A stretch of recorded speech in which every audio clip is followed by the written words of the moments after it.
So, hello everyone who is continuing to solve problems with me, and let's today check exercise of medium level, and let's start with the first one and check what we are given. So we are given an array, let's say it's called prices, where price I represent the price of a stock on a day I, and you are allowed to buy the stock once and sell it once. And we need to find the maximum profit which we can reach. And below we have some examples. So we have an array with values 7, 1, 5, 3, 6 and 4, and our output should be 5. Why? Below we have an explanation that we buy on day 1 when the price is 1 and sell then on day 4 when price is 6. And below we have another example when we have another array with value 7, 6, 4, 3, 1 and output is 0 because the price keeps decreasing, so it's better not to trade at all. And now let's check what questions we have to understand the task better.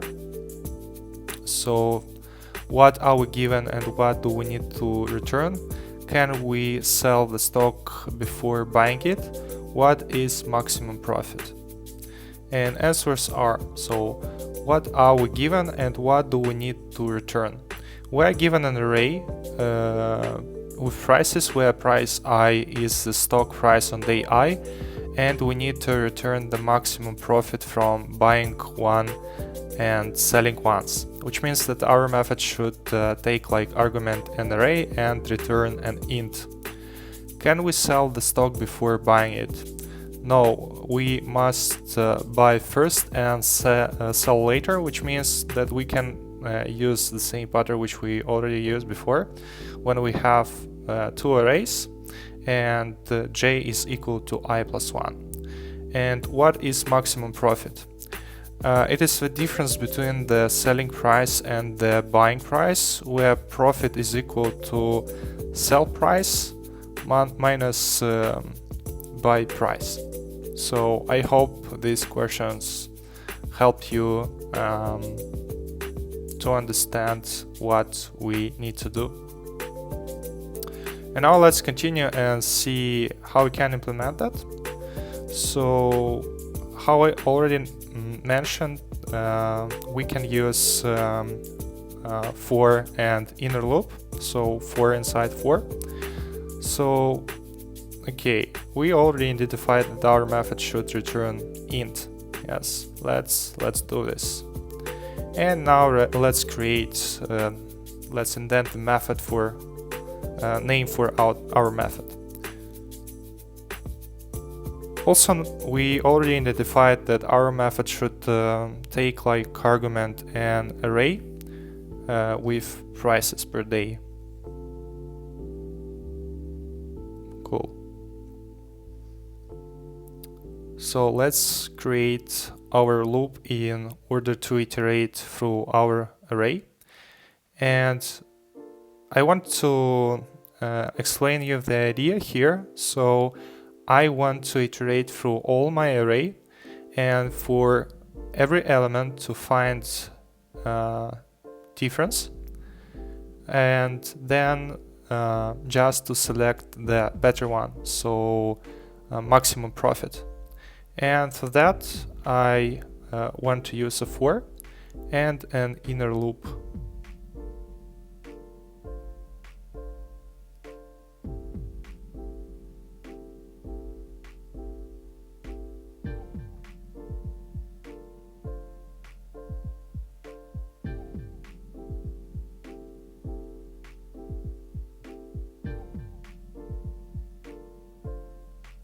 Okay, so yeah, how I already mentioned that we can use j, which is equal to I plus 1. Why so? Because I don't want to compare with elements through which I already passed, and also I don't want to compare with the same element from the first for, because I cannot I don't want to buy and sell in the same time, because it doesn't make any sense.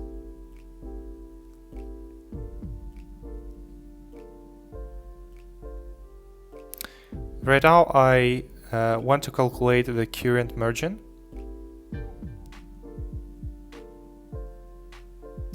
In order then to compare with current max margin. Here I done a small mistake, so I defined this variable with max margin outside of a for, which is actually not correct because it should be inside my inner loop, but I will correct this later.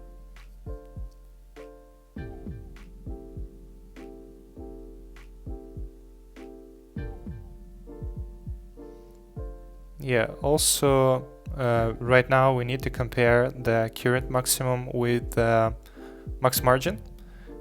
You can do it using simple if, but here I used a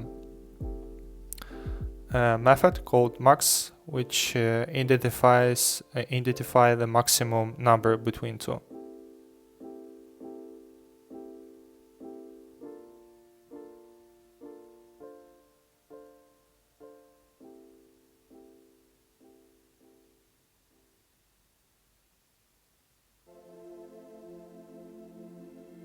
Okay, and now let's test how this method works.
So now let's check our solution and let's understand if it can be optimized.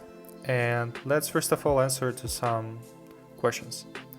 So since the first solution uses two nested loops, the time complexity is O(n square), can this be improved? Instead of checking all pairs, can we track something while iterating through the array 1? What value should we remember while scanning the array to calculate the profit efficiently? And how can tracking the minimum price seen so far help us compute the maximum profit? And actually, yes, here we can optimize our solution. We actually can use only one loop in order to iterate through all our elements. And we also will need to track two things. It's maximum margin, which we already saved while going through our array, and the minimum price. Yeah, and then we will be able to check if the next element minus minimum price will get us better margin. So let's check the idea of the solution. So logic is that we will need to iterate through our array 1 and then keep track of the minimum price seen so far. And for each price, calculate the potential profit, and then to check if the current profit is greater than the maximum profit. If yes, then we will need to update the maximum profit, and if no, then we just will continue to iterate through our array. And if the current price is smaller than minimum price, then we update minimum price. And in the end, we just will return max profit. So let's do it. Let's implement the method. So we already identified that our method should return an int, which will be maximum margin, and also our method again. Need to take like argument an array with prices per day.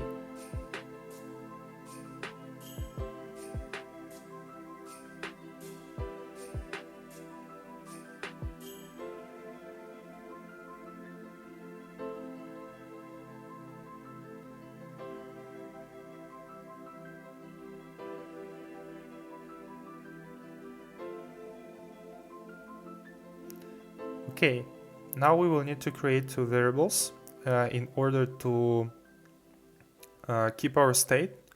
One will be for maximum price, and another will be for current minimum price.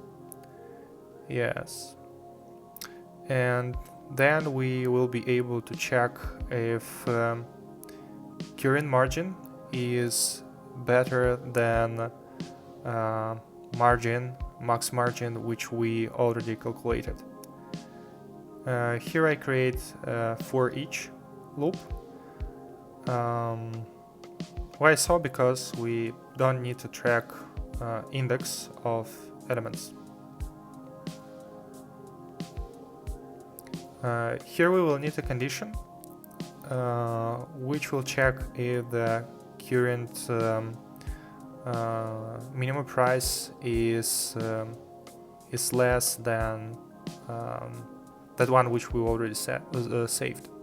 And here you can notice that initially I've done a mistake, and actually we need to store here a maximum number of integer, because we want to be sure that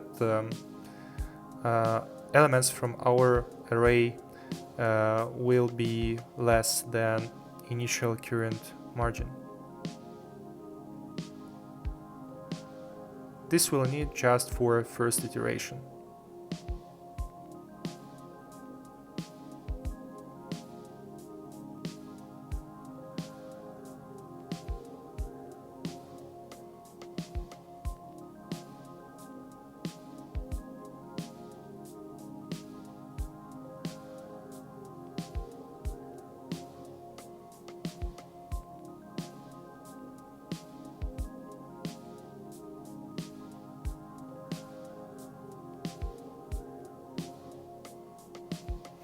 So here the current minimum price will become the first element from the array, and then we will compare that element with another elements from our array, and we will be sure which one is minimum.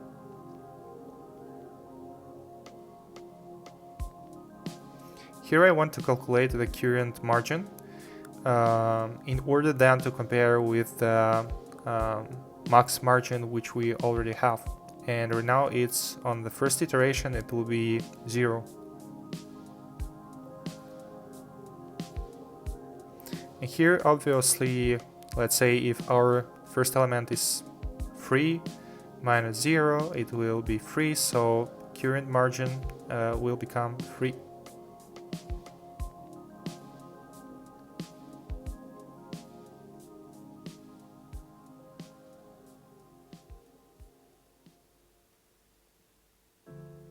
And here I return the result after we will iterate through our loop.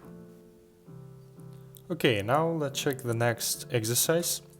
So you are given an array nums, and we need to return an array output where output E is equal to the product of all elements of nums except nums I. So we need to solve the problem without using division and in O(n) time. And below we have an example where we have an array with numbers 1, 2, 3 and 4, and output should be 24, 12, 8 and 6. And below we have an explanation why so. Okay, now let's answer to some questions to better understand the task. So what are we given and what do we need to return? Why does the forbidden division make the problem more interesting? How would you solve it if division were allowed? Look at the example, output 2 is equal to 1 multiplied by 2 multiplied by 4. It is the product of everything to the left of index 2 multiplied by everything to the right. What does this remind you of? So let's answer the questions. What are we given and what do we need to return?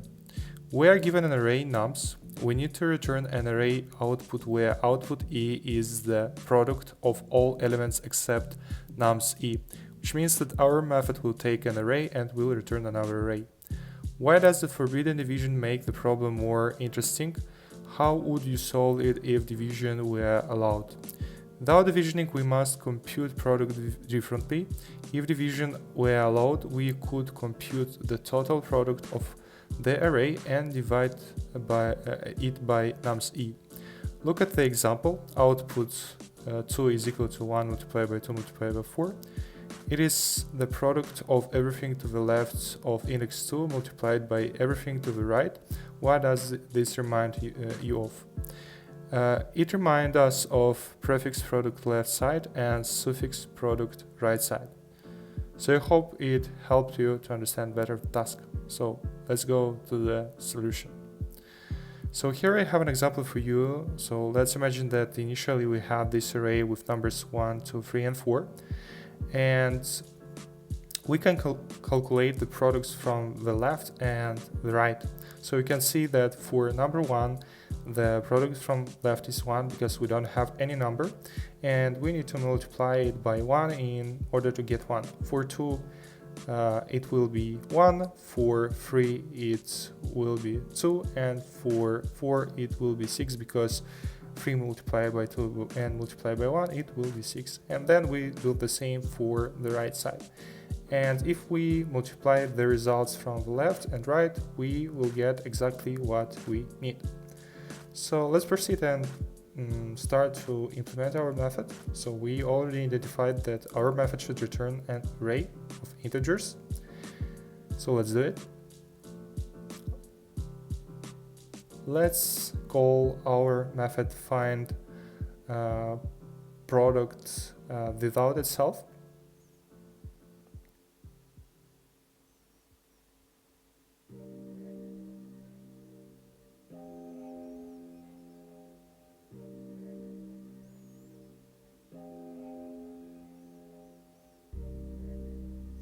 And also we already identified that our method should take like an argument and array of integers.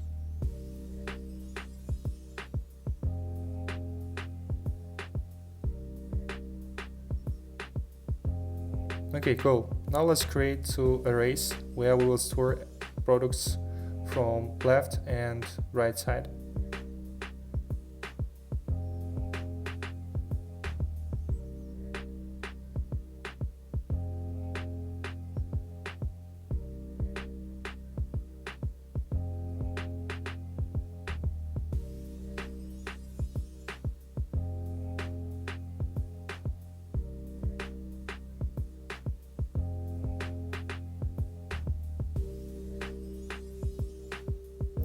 Now let's create a for in order to iterate through our array and fill with products our left and then right arrays.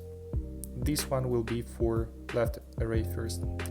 And also the first element for left always will be 1.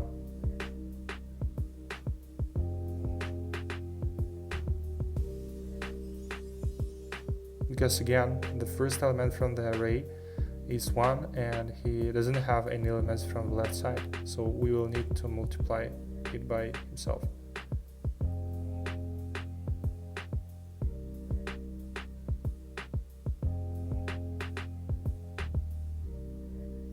Now let's calculate the second element from for our left array.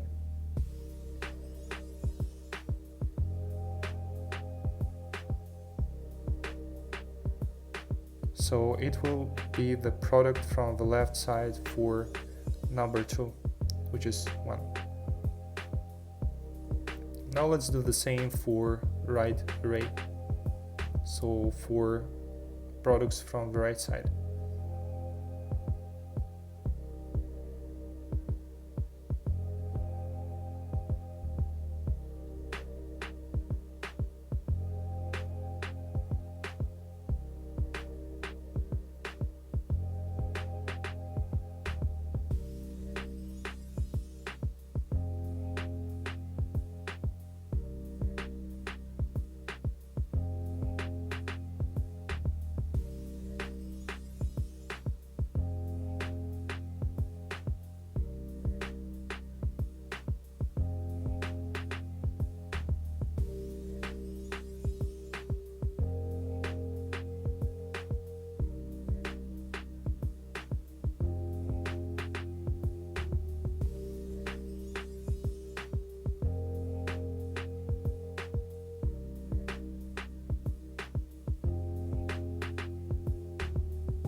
Now let's create a loop in order to fill our final result by multiplying elements from the left array and right array.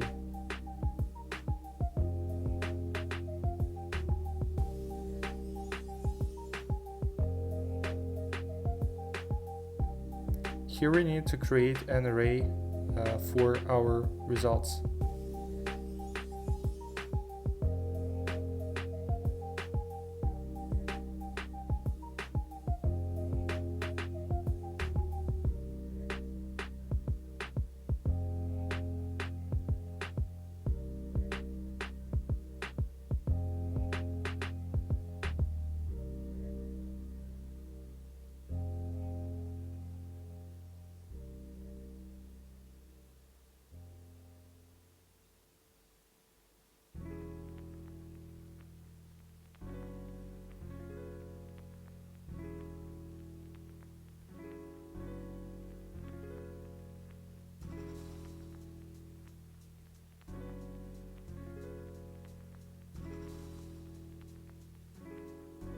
Now we are checking how this method works. But the problem is that in the first loop I committed a mistake, because instead of putting index, I put number 1.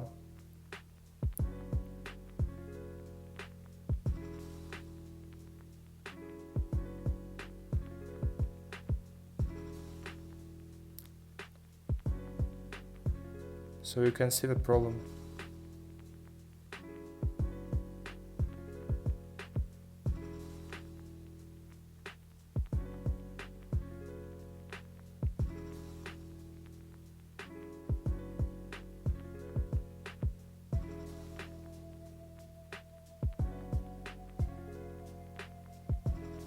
So here is the mistake.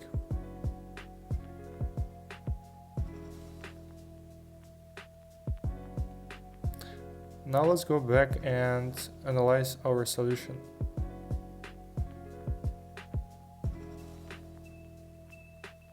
So let's answer to the questions. So time complexity is O(n). We iterate through the array a few times, building left, right, and result, but each pass is linear. The space complexity is the same, O(n).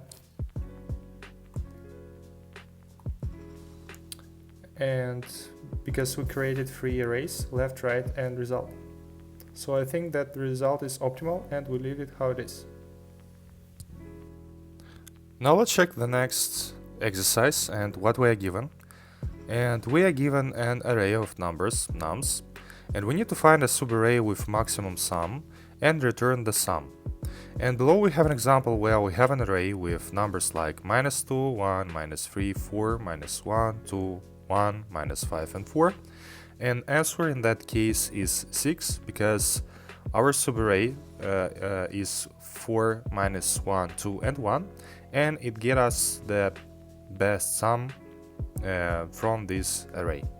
So now let's answer to some questions in order to understand better our task, and let's check what kind of questions. So what are we given and what do we need to return? What is a subarray? Is it any element or must they be consecutive? Look at the example. Why is the answer 4 minus 1 to 1 and not just 4 to 1? And let's answer to these questions. So what are we given and what do we need to return? We are given an array of numbers, nums, and we need to return the maximum sum of a subarray, which means that our array should take like argument an array of integers and to return an int. What is a subarray? Is it any element or must they be consecutive? A subarray means elements that are consecutive in a row in the original array. Look at the example. Why is the answer 4 minus 1 to 1 and not just 4 to 1? Because 4 minus 1 to 1 is equal to 6, which is greater than 4 to 1, which is equal to 7. But actually, wait. 4 to 1 is equal to 7, so it's greater than 6, but they are not consecutive in the original array. The minus 1 is between 4 and 2 in the array, so 4 to 1 is not the valid subarray, since elements must be consecutive. So, if you answered these questions, now let's proceed and check to potential solution. And here I have an example for you. So let's imagine that initially we have an array, and right now we want to see all possible subarrays in our array and to check where the sum is greater, yeah, and then to decide that, okay, that could be the maximum sum in our array. And for that we will need two loops. One will be inner loop. So let's create our method. And we already identified that we need to return an integer. So let's do it.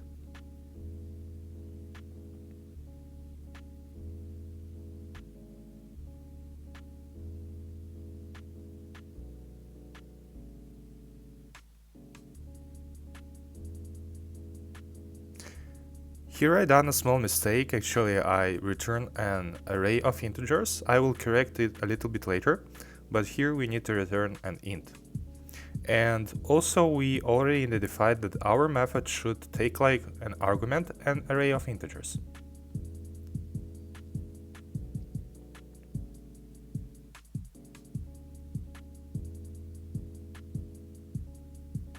Okay, cool. Now let's create a variable where we will store the state of the maximum sum, which we calculate to some point.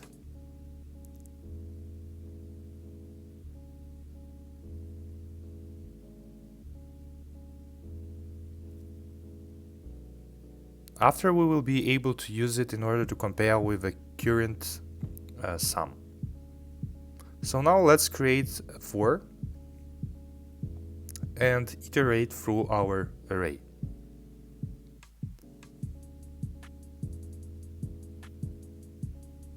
Also, you can notice that I again done a small mistake with the max sum because it's equal right now to 0, but actually in order to be sure that all our elements from our array will be greater than our initial max sum, we need to use integer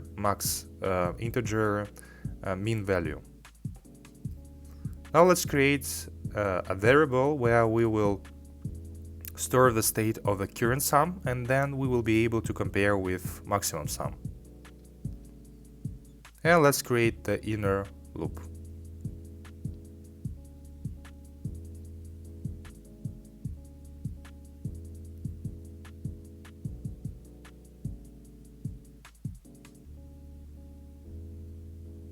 Okay, now let's calculate the current sum.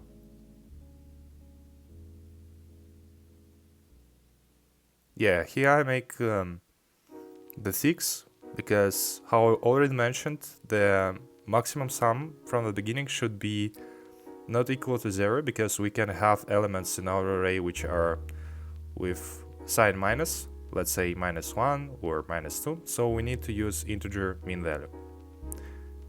And now let's create the variable for current sum.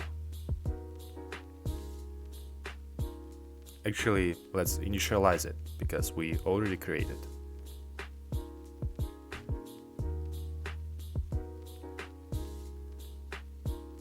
And now let's compare the current sum with the maximum sum in order to identify which sum from our subarrays is the best one.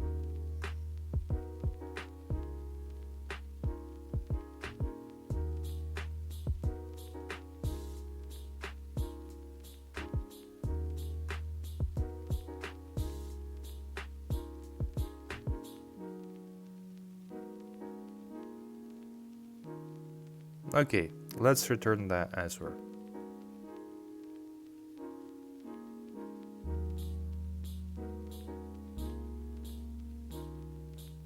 And now let's check how this method works.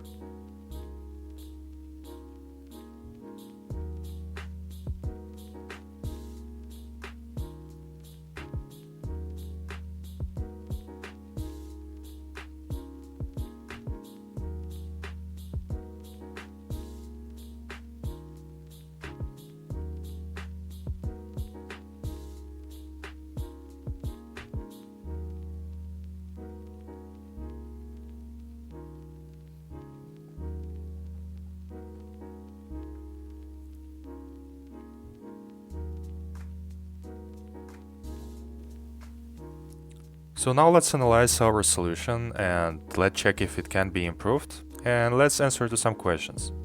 So since the first solution used two nested loops to check all possible subarrays, the time complexity is O(n)(. Can this be improved? Instead of recalculating sums for every starting point, can we build upon previous computed sums while iterating through the array once? When should we start a new subarray instead of the current one, and how can we decide this efficiently in a single pass? You might think a couple of times to answer this question, but let me help you with that. So the idea is that yes, we can improve our algorithm. We can use only one for loop in order to iterate through our array. And for that we will need to store two states of the max so far, which we found till some moment, and also we'll need to store the current sum in order to check and to understand if the current sum is greater than the maximum which we already found, then we will need to change it. And also we will need to change the current sum in case if current sum which we already found is worse than the current element. So the current element will become the current sum. So now let's check the algorithm. So logic is that we will need to initialize two variables. First one will be max so far, which we need to track the maximum sum found so far. And also we will need to create another variable, current max, to track the maximum sum ending at the current position. Also, we will need to iterate through each element in our array and for the current element to decide whenever to start a new subarray for this element alone, or extend the existing subarray by adding this element to it. Not editing. And then we will need to choose the option that gives the large sum, update the current max with our choice, and after updating current max, we'll need to check if this is greater than max so far, and if yes, to update max so far with a new value, and after processing all elements, we will need to return max so far as the maximum subarray sum. So I hope this algorithm helped you understand what should we do. So let's go and try to code this. So let's create our method, how we already implemented in the previous method. We need to return an int, which will be the maximum sum which we have found in our subarrays. And also we already know that our method should take like an argument an array of integers.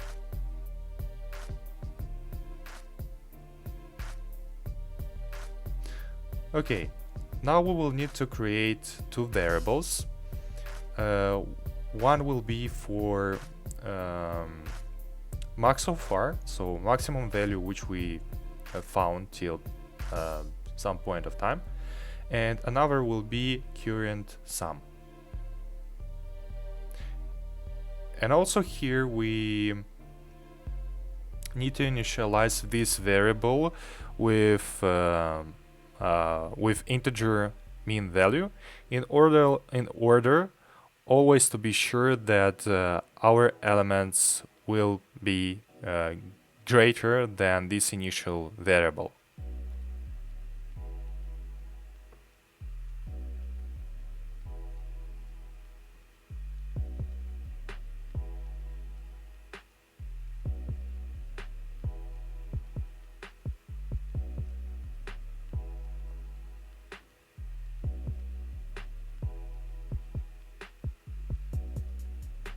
Okay, now let's create our loop and let's iterate through our array.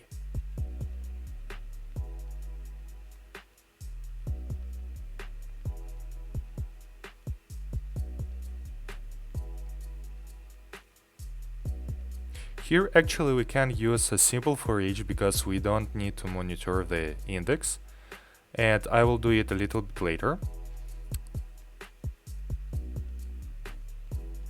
But now let's calculate our current max.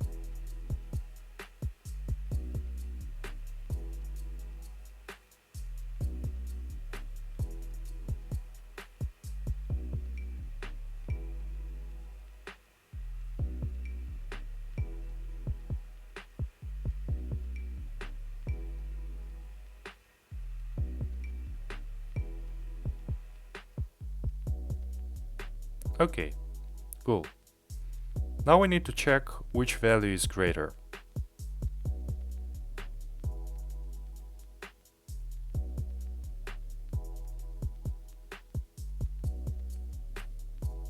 So now we check if the previous sum is greater than the current element, or vice versa. And now we need to calculate the max so far. So we want to check if current max is greater than our previous value, which we calculated for max so far. And let's return the answer. And now let's check how this improved method is working.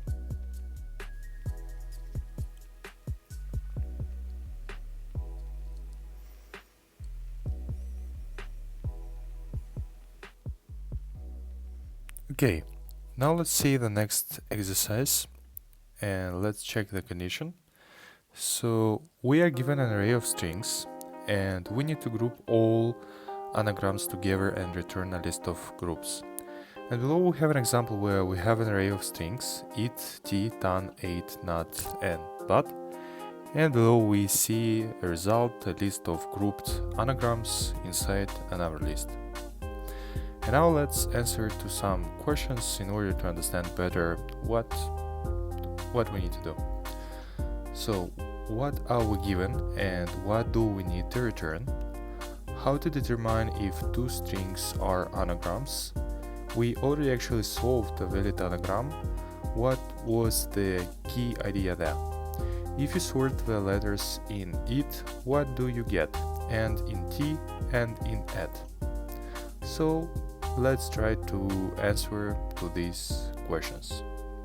So what are we given and what do we need to return? We are given an array of strings and we need to return a list of groups where each group contains all anagrams together, which means that our method should take like an argument and array and string and to return an int.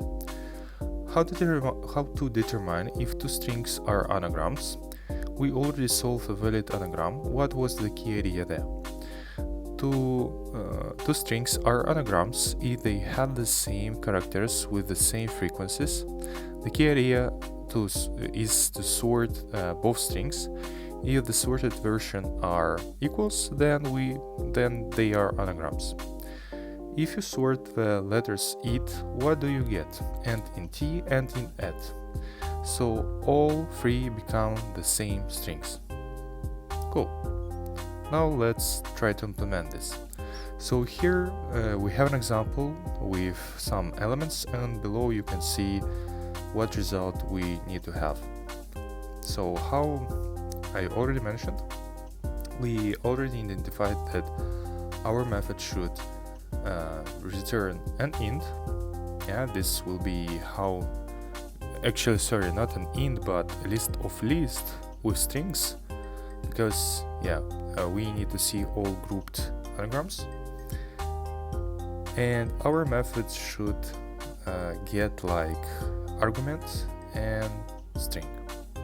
So let's call our method grouped anagrams.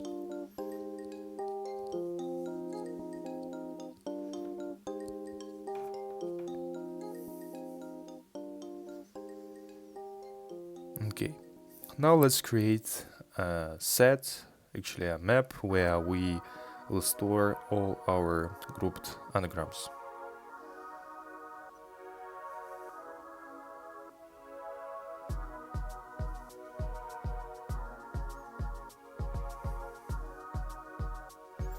Okay, now let's create a for which will help us to iterate through our array.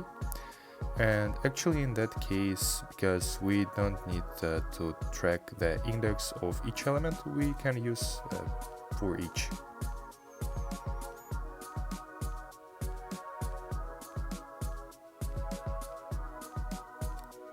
Okay, now let's transform our element into char array, because it will help us to sort this char, and it will help us to solve the task.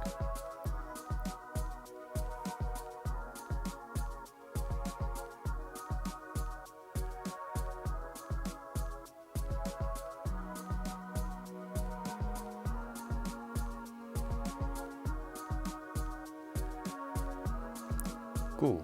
Now let's transform back this array of chars into string.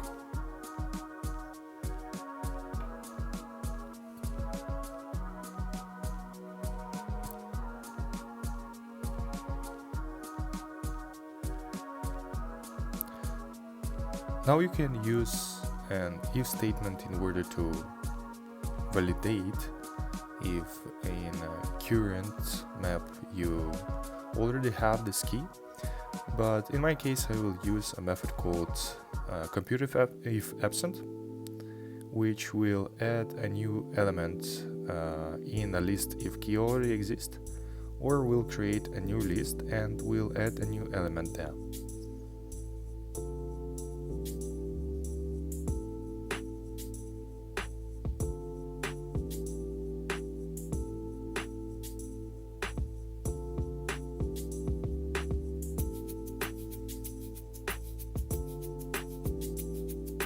Cool, now let's return the response.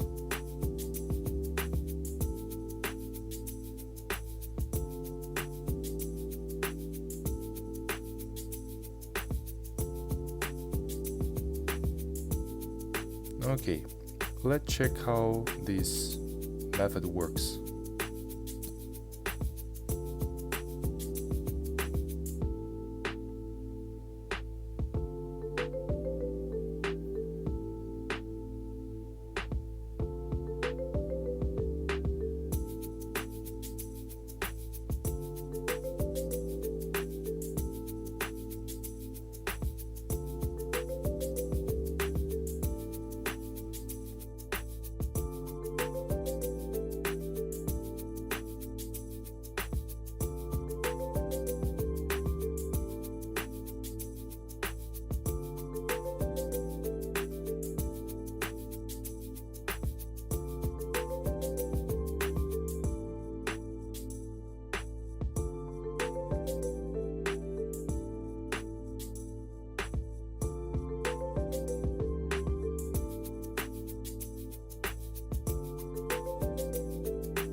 Now let's analyze our solution and understand if it can be optimized.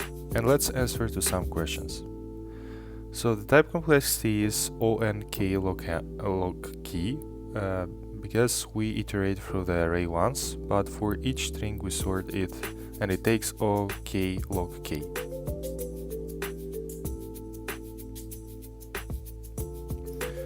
And the space complexity is on multiplied by key because we store all strings in a HashMap with their sorted versions as keys. I think this solution is good and we can keep it how it is. And now let's check the last exercise. So let's check what we are given. And we are given a string s, and we need to find the length of the longest substring without repeating characters. And we have an example where we have a string with characters A, B, C, A, B, C, B, B, and output is 3 because the substring is A, B, C and his length is 3. Also we have another example where all characters are B and output is 1, and where we have a string with characters P, W, W, K, E, W, and output is 3.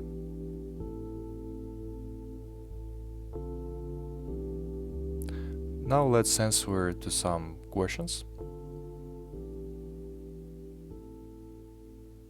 So, what are we given and what do we need to return? What is a substring? Are the characters arbitrary or must they be consecutive? And how would you know that the character has already appeared in the current substring? So you may think a little bit to answer to these questions, but I will answer it right now. So, what are we given and what do we need to return? We are given a string s, and we need to return the length of the longest substring without repeating characters, which means that our method should take like argument a string and return an int. What is a substring? Are the characters arbitrary or must they be consecutive? A substring is a sequence of consecutive characters from the string, and the characters must be next to each other, not arbitrary. And how would you know that the character has already appeared in the current substring? By storing the character in a set or map and checking if the current characters is already exist there. So I hope this helped you to understand better the task, and let's check how we can implement it. So here I have an example, and you can see the initial string and what output should be.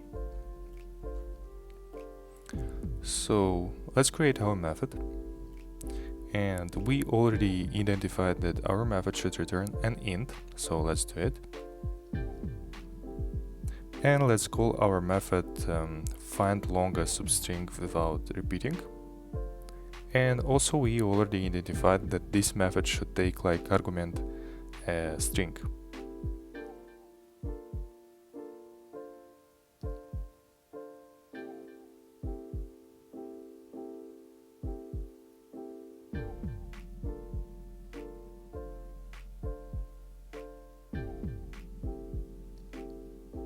Okay, now let's create two variables, left and right. They will help us to iterate through our future array, which we will create from our string.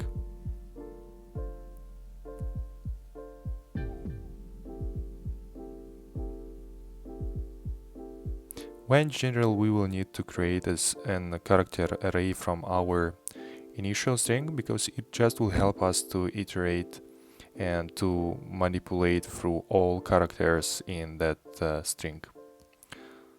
Now let's create another variables, max length and max current length, because we need to store the state of these values.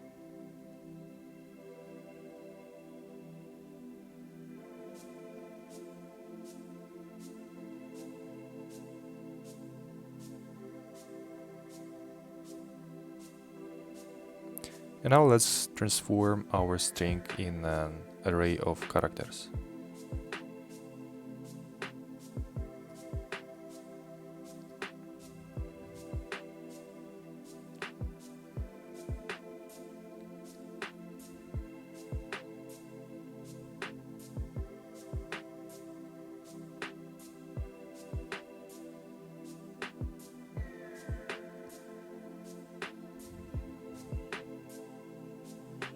Also, we will need a set in order to store somewhere the unique characters from our string.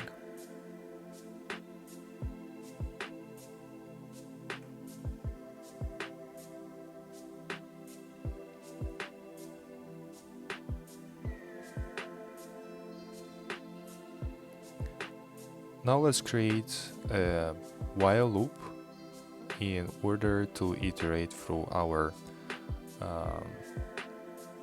array of characters.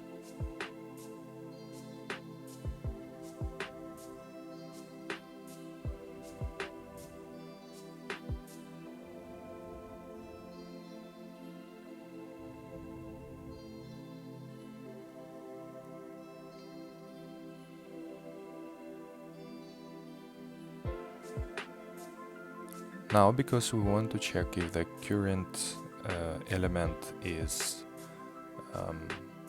a key of our, actually it's inside our set, so we will need an if statement.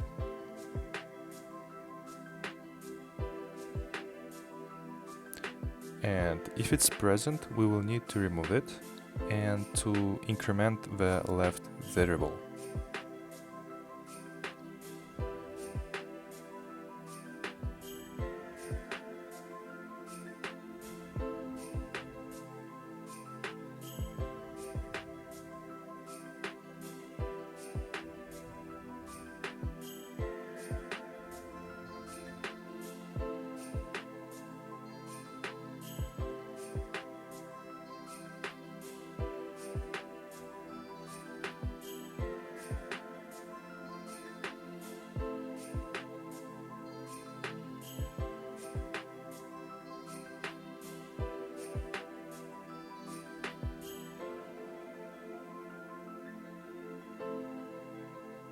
If the current element is not present in our set, then we will need to put it in our set and also to increment right and max current length.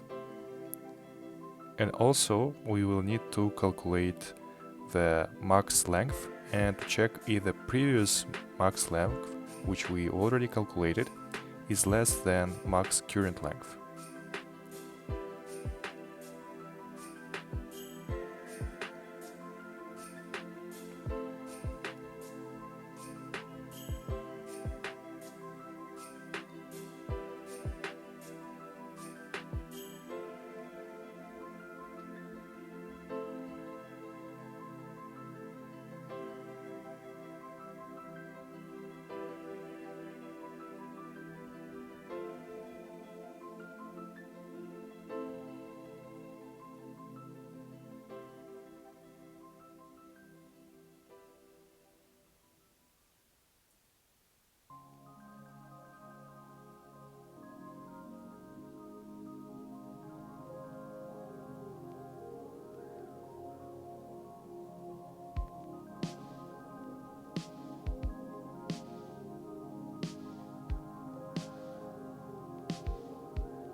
And let's return the result.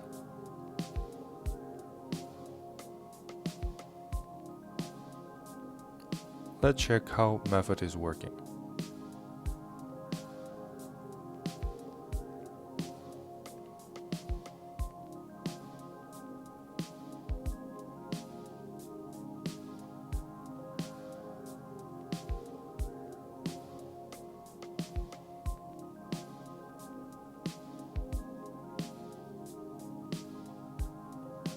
Now let's analyze our solution and think if it can be optimized. But first, let's answer to some questions. So the time complexity is O(n) because we use while loop with internal operations. The total work across the whole string is linear. The space complexity is O minimum between n and k we store characters of the current substring in a hash set. In the worst case, all characters unique. The set stores n characters if the character set is limited. For example, ASCII, it can store at most k unique characters. So I think that the solution is good and we can store it how it is. And here I can notice that I have done a mistake because we don't need to remove the last element, the current element, but we need to remove the first element. And for that we need to use left.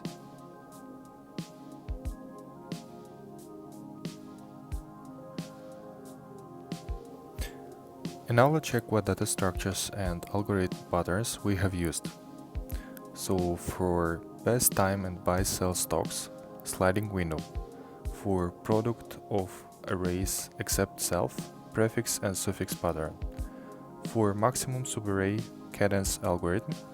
For group anagrams, HashMap data structure. And for longest substring without repeating, again sliding window. So congratulations and thanks you for watching the video till the end. We will see you soon. Bye.